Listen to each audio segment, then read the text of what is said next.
রাজে কত জন্মে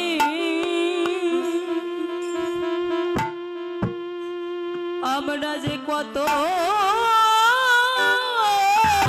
জন্মে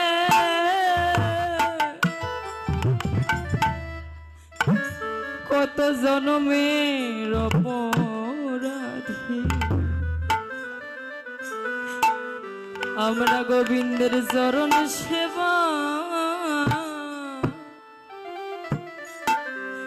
সেবায় লাগলাম না রে।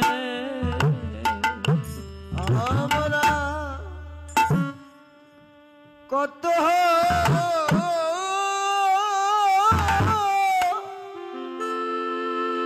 জন্মে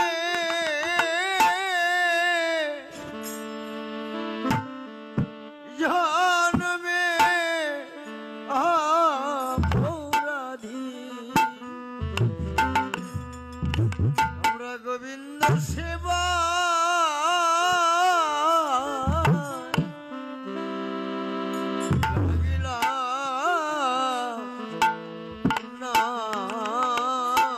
দুর্লভ মানব কুলে জন্ম নিয়েছি আমরা।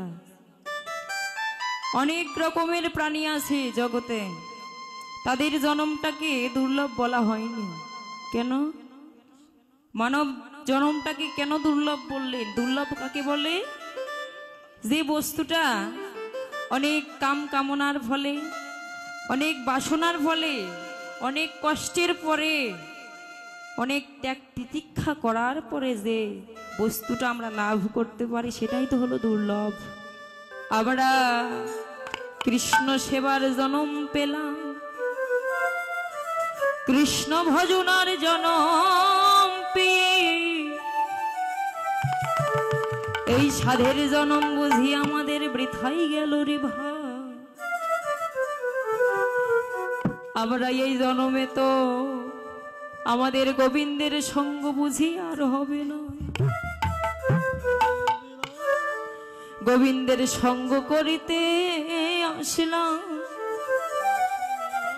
সঙ্গ করিতে এসে আমরা আমাদের গোবিন্দের সঙ্গ পেলাম না।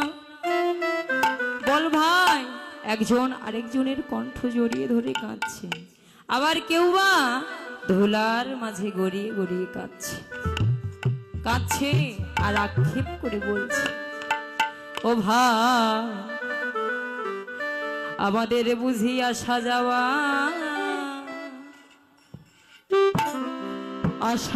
সার হলো রে। আমাদের আসা যাওয়া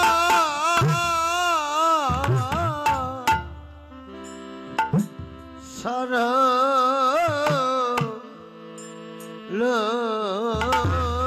রে। আমাদের আসা যাওয়া সারা রে।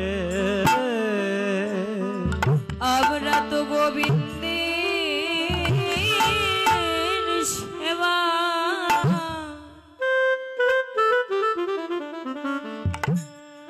গৌর সেবায় লাগলাম না রে।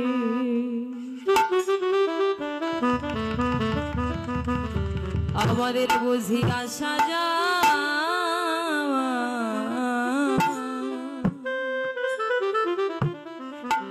আসা যাওয়া সার হলো রে। আমরা গোবিন্দের সেবায় লাগলাম না রে। আমাদের আসা যাওয়া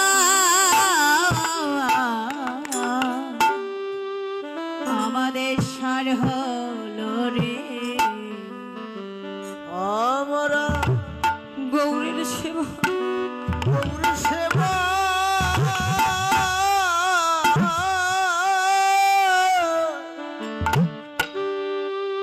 সেবা লাগিলাম না রে। আমাদের আসা যাওয়া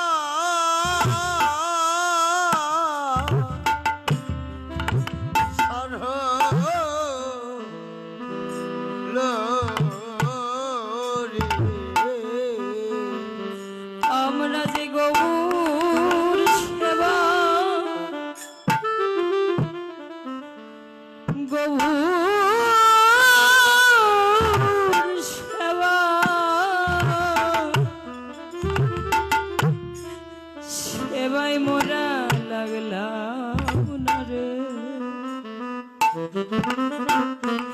এই ভবে বুঝি মোদের আশা যাবাই কেবল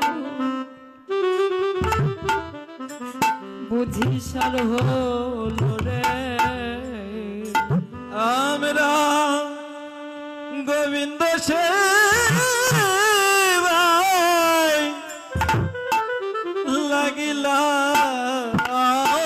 না রে আমার আশা যাওয়াই বুঝি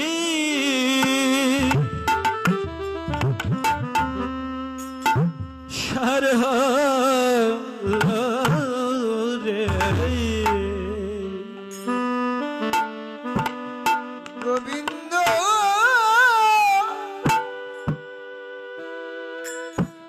সেবা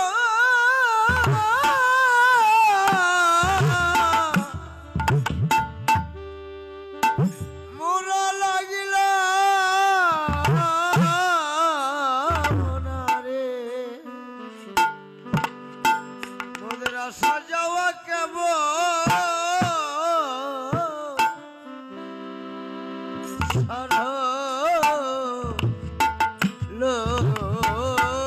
রে মোরা গোবিন্দ সেবায় লাগিলাম না রে মোদের আশা যাওয়া কেবল সার হলো রে আমরা যে কত জন্মে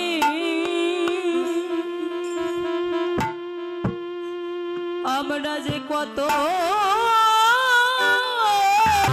জন্মে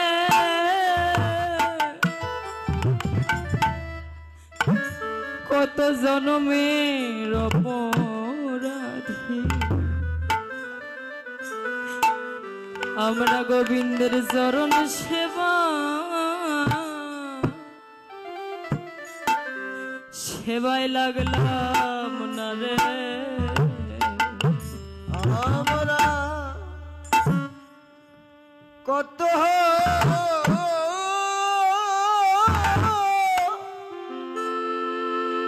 জন্মে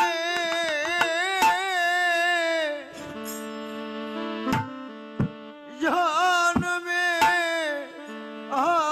অপরাধী আমরা গোবিন্দ সেবা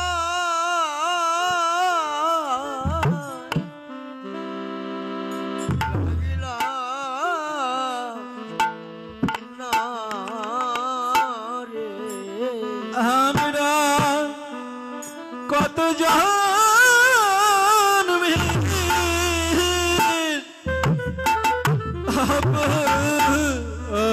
অপরাধী আমরা গোবিন্দ চরণ সেবায় লাগিলাম না রে আমরা বহু জনমে জন্মের অপরাধী ও ভাই আমাদের এই মানব জন্মে আসা যাওয়া কেবল সার হলো রে তাই হরিবল হরিবল হরিবল আশা যাওয়া কেবল সার হলো রে জন্মের অপরাধী কেবল আসা যাওয়া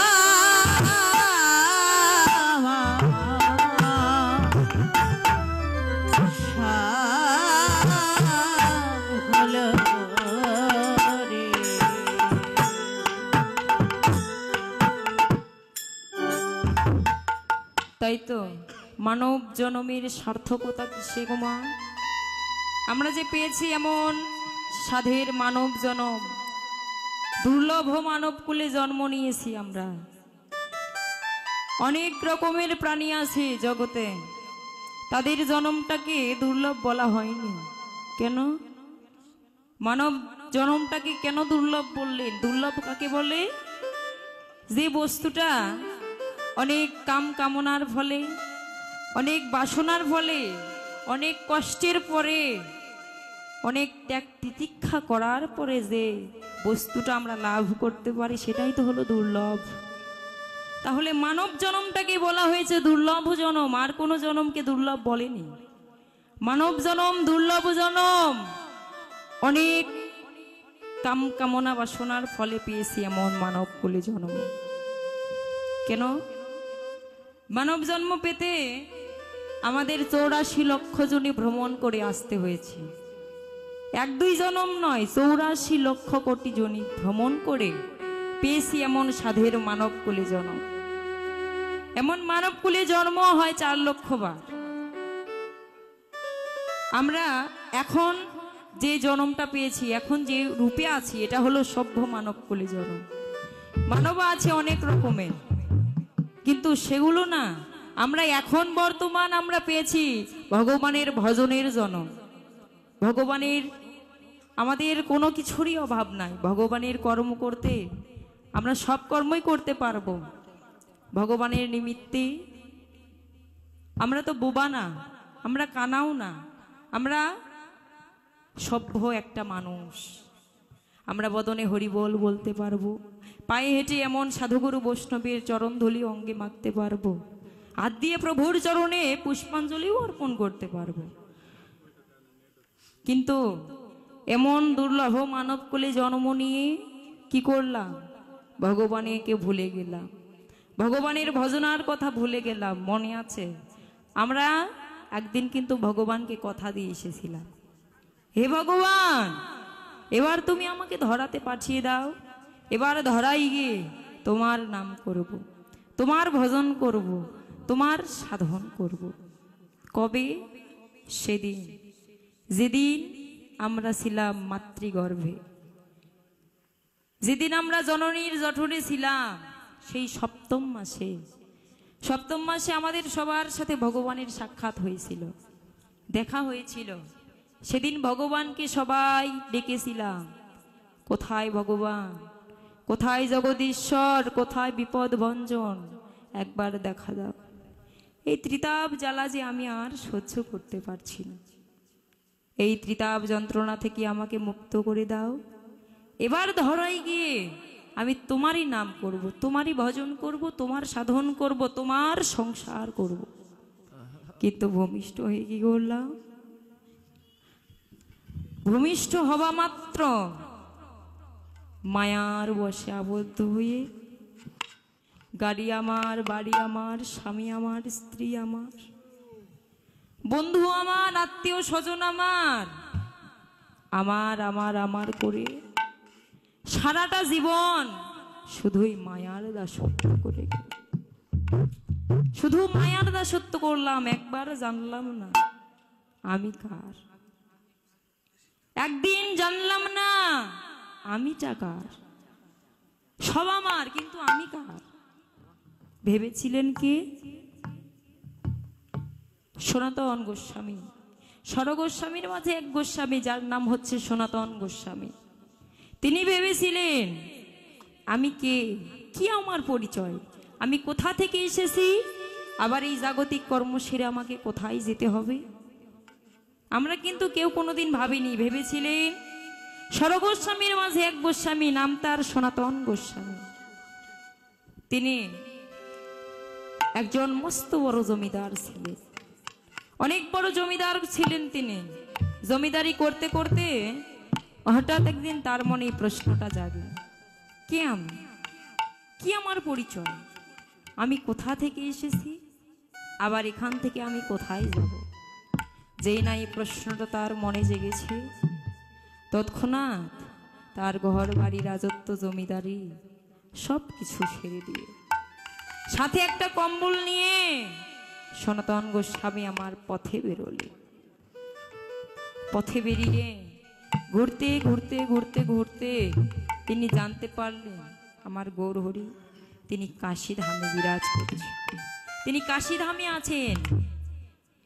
জানা মাত্র আরেকটু বিলম্ব না করে তৎক্ষণাৎ ছুটে গেলেন গৌরহরির কাছে। সেই কাশী ধামে গৌরহরির কাছে গিয়ে সনাতন গোস্বামী আমার গৌরহরির চরণ দুটি জড়িয়ে ধরেছে। প্রভুর চরণ তলে লুটুপুটু দিয়ে প্রভুর চরণ দুটি বুকের মাঝে জড়িয়ে নিয়ে সনাতন গোস্বামী বলছে, প্রভু গো দেখো আজ আমি সবকিছু ছেড়ে তোমার কাছে এসেছি। শক্তির কথা, ভক্তির কথা, জন্ম জন্মের মুক্তির কথা, জীবনে